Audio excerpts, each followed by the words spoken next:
मुझे अपने चैलेंज के फेज 1 को पास करने में 41 ट्रेड्स और 83 दिन लग गए। हाय, मेरा नाम है विकास राउत। मैं इस चैनल में अपने प्रॉफिट ट्रेडिंग की जर्नी शेयर कर रहा हूँ। आपका सवाल बनता होगा कि मुझे 41 ट्रेड्स लेने में 83 दिन कैसे लग गए। एक्चुअली मेरे पापा बीच में हॉस्पिटलाइज्ड हो गए थे, जिसकी वजह से हॉस्पिटल के चक्कर काटते काटते मेरी ट्रेडिंग में ब्रेक आ गया एंड इतना लंबा टाइम खिंच गया। अब आते हैं स्क्रीन पे। ये मेरा फंडेड फर्म का डैशबोर्ड है, जिसमें 5K का चैलेंज में मेरा प्रॉफिट टारगेट अचीव हो चुका है, जो कि है $400 का। एंड टारगेट अचीव होने के बाद मुझे एक मैसेज आता है, कॉन्ग्रेचुलेशंस, प्रॉफिट टारगेट अचीव्ड। अब आते हैं हम मेरे जर्नल की तरफ। यहाँ पे आप देख सकते हो कि मैं काफ़ी सारे डेटाज को रिकॉर्ड करता हूँ। सबसे पहले आप बॉटम में देखोगे 36.58, ये परसेंटेज में रिकॉर्ड कर रहा है कि मेरा विन रेट कितना है। उसके बाद यहाँ पर देख सकते हो 3.1, ये मेरा एवरेज रिस्क टू रिवॉर्ड है।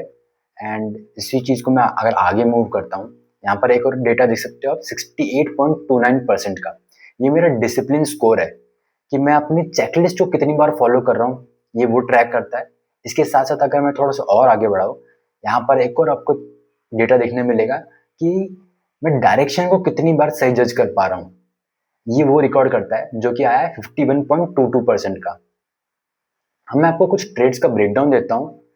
सबसे पहले आते हैं, पहले मैं शॉर्ट कर देता हूँ डिसेंडिंग ऑर्डर में, जिससे मुझे दिखेगा कि सबसे ज़्यादा प्रॉफिट किस ट्रेड में हुआ है। पहले मैं वो आपको एक्सप्लेन करता हूँ। ये मैंने एक शॉर्ट ट्रेड ली थी, जिसमें मुझे रिस्क टू रिवॉर्ड मिला है 4.0 का एंड मैंने प्रॉफिट किया है $203 का। ये मेरा सेटअप था, रिवर्सल सेटअप। अब आते हैं इस ट्रेड के पीछे का लॉजिक समझते हैं। लुक, देखो यहाँ पे एक स्ट्रॉन्ग सेलिंग देखने के लिए मिल रही है एंड स्लो बाइंग देखने के लिए मिल रही है।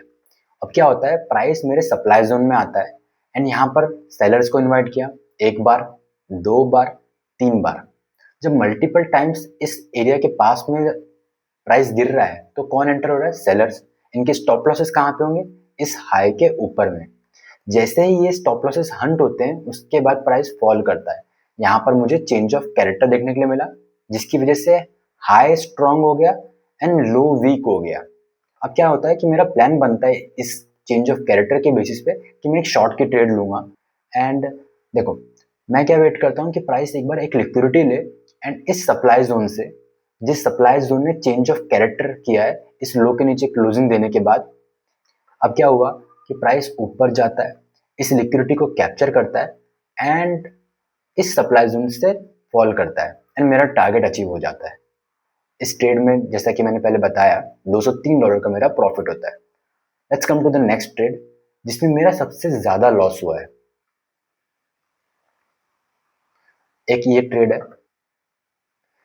ये मैंने एक लॉन्ग पोजीशन ली है, जिसमें मुझे रिस्क टू रिवॉर्ड मिला है 1.8 का एंड मेरा लॉस आया है $61 का। ये मेरा सेटअप, मैंने रिवर्सल सेटअप पे एंट्री ली है। इसमें मेरा लॉस हुआ है because of early entry. Direction मैंने सही जज किया है, पर अर्ली एंट्री की वजह से मेरा लॉस हुआ है। अब आते हैं इस ट्रेड के पीछे का लॉजिक देखते हैं। लो, मैं इसको थोड़ा जूम कर देता हूँ।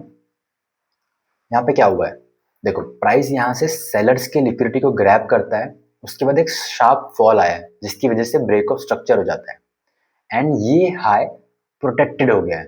बट प्राइस क्या किया है, इस डिमांड जोन से रिएक्ट करता है और ये प्रोटेक्टेड हाई ब्रेक हो चुका है, मतलब चेंज ऑफ कैरेक्टर हो गया।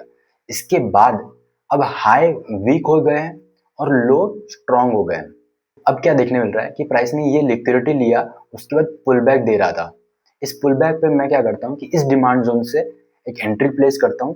टारगेट होता है मेरा इस हाई तक का, पर ऑब्वियसली मेरा ऐसा लेट हुआ है।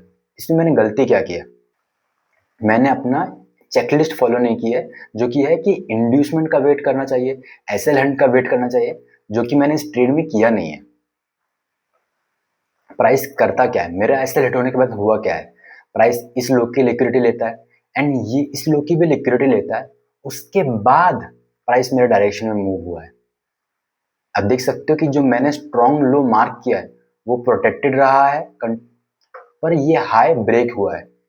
और ये इसलिए हुआ क्योंकि मैंने अपना रूल ब्रेक किया और लॉस कर बैठा। Let's come to the next trade. मैं एक और ट्रेड दिखाता हूँ, जिसमें मेरा सबसे ज्यादा बड़ा प्रॉफिट तो नहीं हुआ है, बट वो मेरे हिसाब से परफेक्ट ट्रेड थी, जो कि एक शॉर्ट, अगेन एक शॉर्ट पोजीशन है, इसमें मुझे रिस्क टू रिवॉर्ड मिला है 3.7 का एंड प्रॉफिट हुआ है $180 का। ये मैंने अगेन रिवर्सल सेटअप पे लिया है, टारगेट हिट होता है मेरा।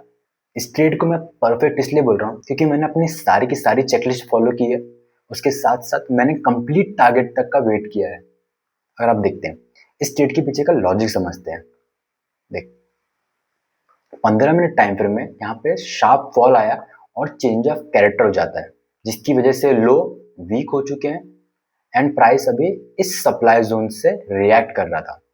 अब इस चीज को मैं लोअर टाइम फ्रेम में अगर आपको दिखाऊं, प्राइस इस सप्लाई जोन से रिएक्ट कर रहा है और यहाँ पर चेंज ऑफ कैरेक्टर हो गया लोअर टाइम फ्रेम में, जिसकी वजह से क्या होता है कि लोज हमारे लिए वीक हो चुके हैं एंड हाई स्ट्रांग हो चुका है। प्राइस ने इस लिक्विडिटी को ले लिया है एंड उसके बाद इस प्राइस मूवमेंट में क्या देख समझ सकते हैं हम कि स्लो बाइंग आ रही है। इससे क्या समझता है कि सेलिंग में ज्यादा पावर है कंपेरेटिवली टू बाइंग। मैं क्या देख सकता हूँ कि ये सप्लाई जोन है, इस सप्लाई जोन में प्राइस आता है एंड यहाँ रिएक्ट करके एक इंटरनल लो ब्रेक होता है, जिसके पुल बैक पे मैं अपनी एंट्री प्लेस करता हूँ। स्टॉप लॉस आता है इस हाई के ऊपर का एंड टारगेट इस लो तक का। देखो क्विक मूव मेरे डायरेक्शन में गया और मेरा टारगेट हिट हो गया। इन सारी ट्रेड से हमको यही सीखने के लिए मिलता है कि हमारा गोल प्रॉफिट कमाना नहीं होना चाहिए या चैलेंज को जीतना होना चाहिए, बल्कि अपने रूल्स को फॉलो करना होना चाहिए। बिकॉज अगर हम अपने रूल्स एंड चेकलिस्ट को कंसिस्टेंटली फॉलो कर पाते हैं then profit becomes the by product. आज के लिए इतना ही। नेक्स्ट वीडियो में आपको देखने मिलेगा कि मैं अपने फेज 2 को पास कर पाता हूं या नहीं। देखने के लिए बने रहिए।